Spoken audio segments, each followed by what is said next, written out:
हिंदू धर्म क्यों बना?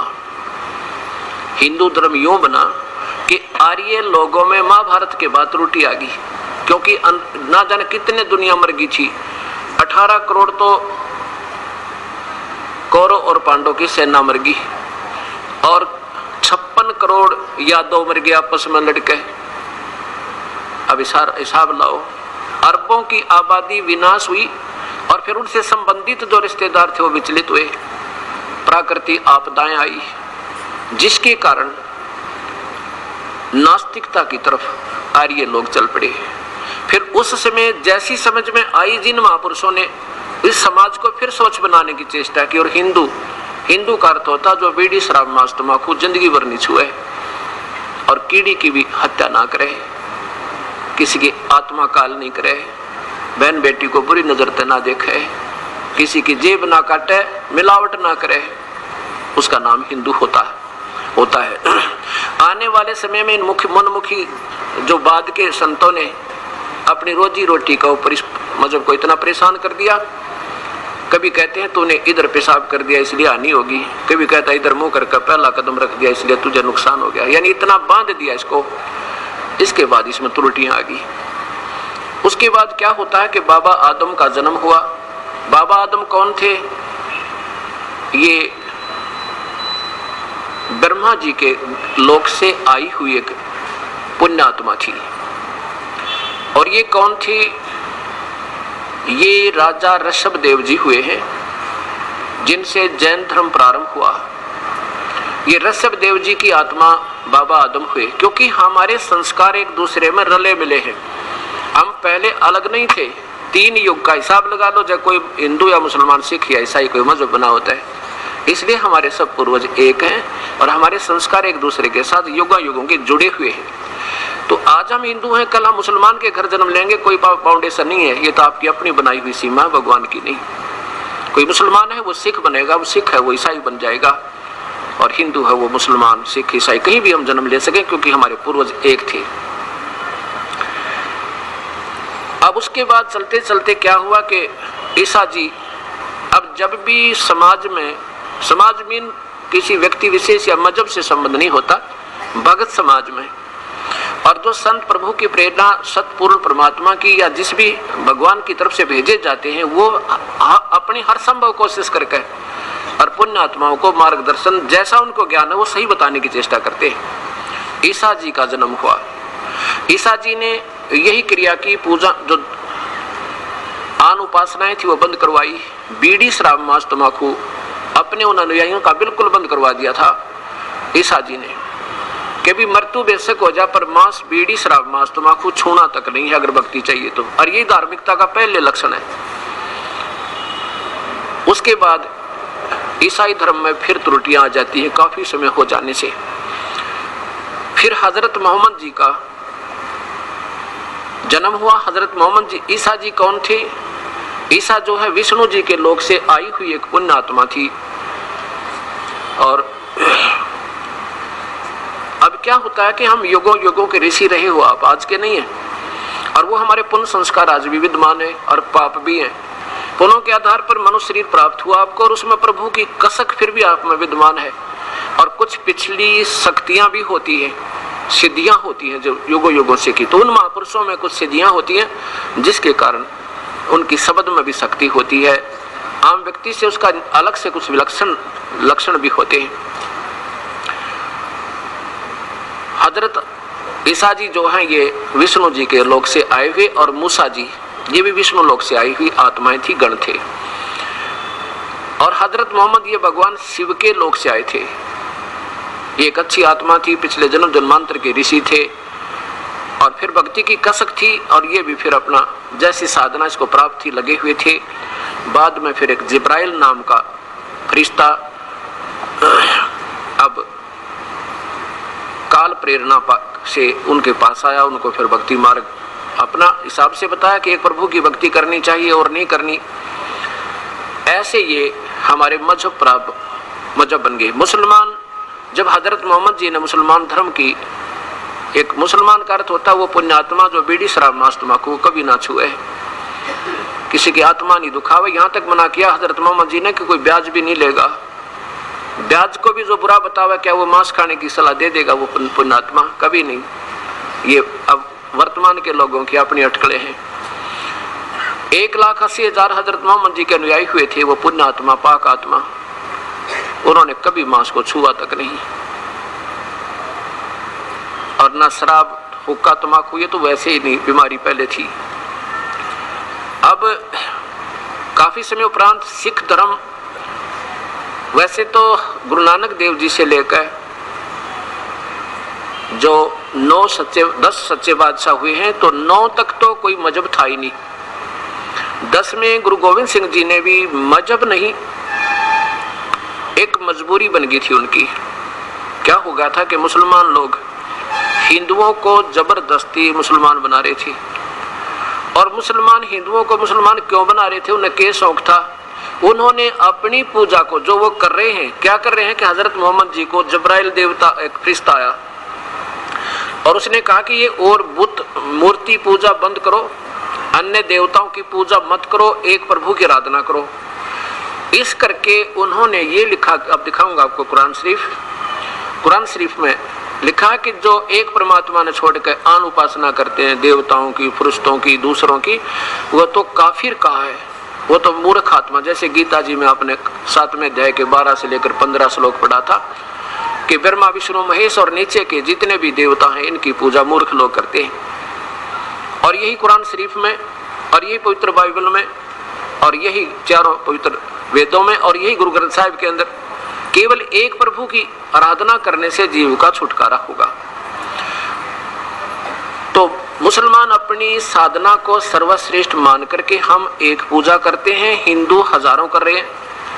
ये आन देवताओं की पूजा करते हैं, ये भोली आत्मा है, इनका कल्याण नहीं हो सकता। इसलिए उन्होंने सोचा कि जबरदस्ती भी अगर हम इनको सतमार्ग दे देंगे तो इनका कल्याण होगा।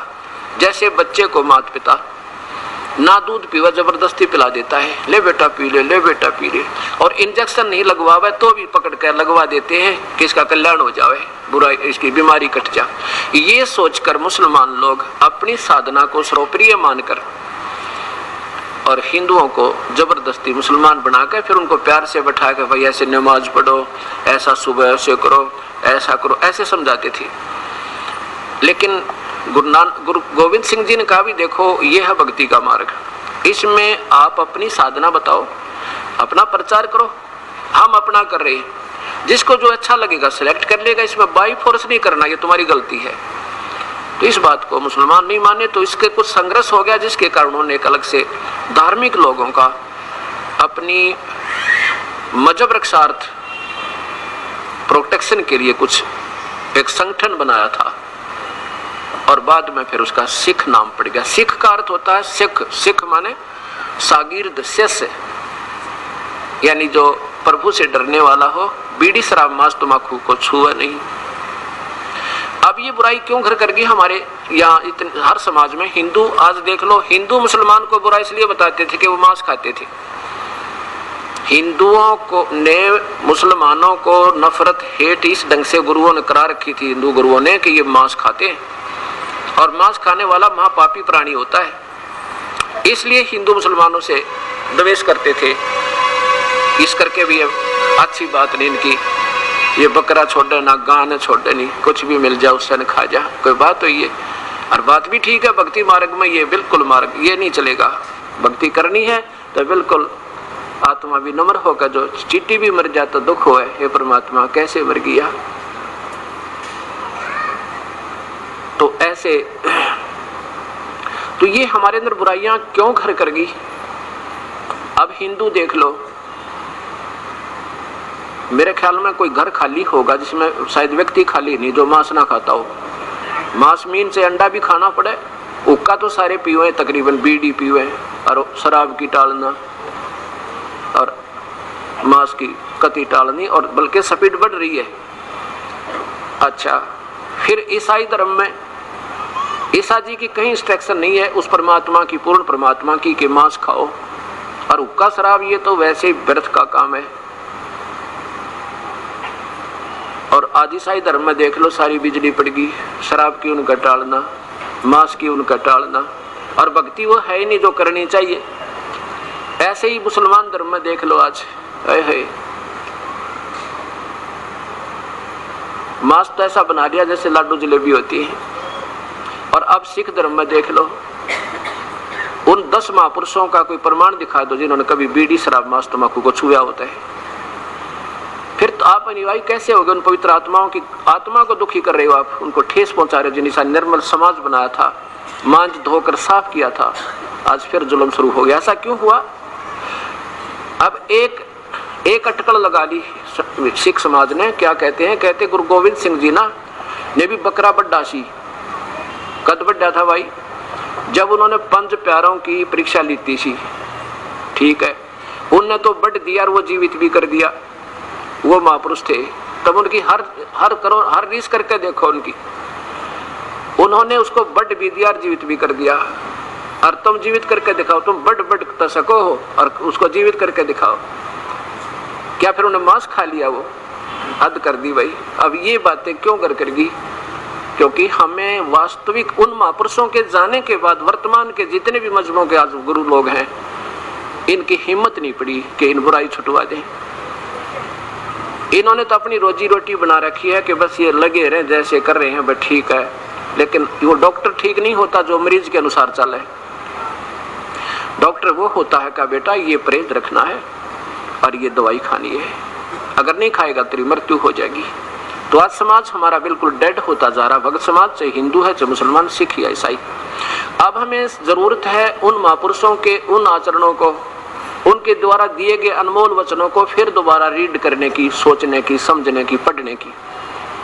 अभी तक तो हम वर्तमान के जो महापुरुषों ने जो उनकी अटकलें लगाई, जैसे उनके समझ में आई अपने धार्मिक शास्त्रों को, हमारे को उनके विपरीत दिशा दे रखी है। अब मुसलमान क्या कहते हैं कि हमारे हजरत मोहम्मद भी भोग लगाते थे।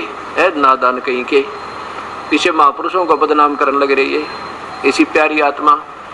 कहते हैं परमात्मा कबीर साहब के, पूर्ण परमात्मा के दर्शन हुए थे गरीबदास जी महाराज ने, और उनकी रजा से फिर उन्हें बताया कि कबीर साहब ने बताया है कि नबी मोहम्मद नमस्कार है वो राम रसूल कहाया, 1,80,000 को सौगंध जिन नहीं कर चलाया। 1,80,000 वो पैगंबर अनुयायी हुए थे हजरत मोहम्मद जी के। कहते कसम है उन महापुरुषों ने कदे कर्द ऐसे नहीं चलाया जैसे तुमने जुल्म कर रखा है। उन्हें कभी कर्द नहीं चलाया, कभी मांस नहीं खाया।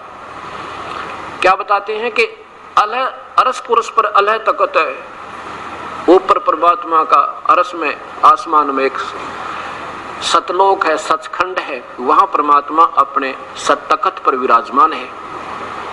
अरस पुरुष पर अलह तकत है, खालिक बिन नहीं खाली, और वह पैगंबर पाक पुरुष थे साहिब के अब्दाली। कहते हुए पैगंबर हजरत मोहम्मद, हजरत मूसा, हजरत ईसा जैसे वो तो पाक पुरुष थे, पवित्र आत्मा थी, साहिब के अब्दाली यानी परमात्मा की कृपा पात्र थे। उन्होंने 1,80,000 को सौगंध जिन नहीं कर चला। अब मुसलमान धर्म ने किसी से बच्चे तो पूछ कर देख लो, कोई नहीं माने कि हजरत मोहम्मद जी मांस नहीं खाते थे। ठीक है, उन्होंने जब तक ज्ञान ना हुआ होगा तो दूसरी बात है। देखो ना जाने कौन की गलती कर ले। अपनी 40 वर्ष की उम्र में उनको जब ये जबराइल जी आकर मिले थे, उसके बाद उन्होंने छुआ तक नहीं किसी मांस मिट्टी को। अब सिख समाज में कोई बात करके देखो, अब तो चलो ये यूं नहीं कहते कि हमारे गुरु लोग भी खाया करते थे, शुक्र है अब तक ये तो बंद है कि वो नहीं कह रहे कि वो भी खाते थे। और 1000 वर्ष के बाद दिखा दूंगा इस समाज में कोई नो कहने वाला नहीं मिलेगा, बल्कि यूं कहेंगे साढ़े गुरु नानक देव जी भोग लगाते सी, ये कहने लग जाएंगे, उन महापुरुषों को बदनाम करने लग जाएंगे। अब देखो उन महापुरुषों ने, ये भी तो 300 वर्ष भी ना हो इस सिख धर्म की स्थापना को, और इसमें इतनी बुराई कर करके बीड़ी तो चलो नहीं पीते, मांस और शराब, हे भगवान तरह गजब हो। अब बुराई करें वो लोग और दुख हो हमने, क्योंकि ये प्यारी आत्मा दिशा भूल गई। उन अपने महापुरुषों के, उन पूर्वजों के वंशजों, उन वंशजों के ऐसा जुल्म करने लगे, उनकी आत्मा रो रही है वहां पर। तो अब हमने इसको फिर देखना होगा और हमने फिर इस भक्ति मार्ग को एक रस करना होगा। समाज से बीड़ी शराब मांस तम्बाकू ये बिल्कुल हटेगी जब ये भक्ति चलेगी, नहीं तो केवल नाटकबाजी है, करते रहो, लाख जन्म भी सफल नहीं हो सकते। जरा सी बुराई करके यदि भक्ति करना चाहते हैं, चाहे कोई बीड़ी पी ले, चाहे कोई भी मर्यादा भंग कर दी प्रभु की, प्रभु दूर हो जाता है।